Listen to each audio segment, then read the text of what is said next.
வணக்கம் ஃப்ரெண்ட்ஸ். இன்னைக்கு வந்து கொள்ளு குழம்பு எப்படி பண்ணுறதுன்னு பார்க்கலாம் வாங்க. இது வந்து உடம்புக்கு ரொம்ப நல்லது. எப்படி பண்ணுறதுன்னு பார்க்கலாம் வாங்க. இந்த உலக்கில் ஒரு உலக்கு வந்து எடுத்திருக்கேன்.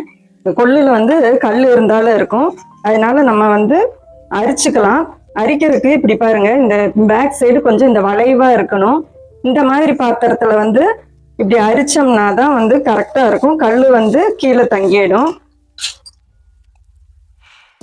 ஒரு சில இடத்துல வந்து கல் இருக்காது, ஒரு சில இடத்துல கல் இருக்கும். அதனால எப்பயுமே கொஞ்சம் கொள்ளு பச்சை பயிரெல்லாம் அரிச்சிட்டு போட்டுக்கோங்க. இப்படி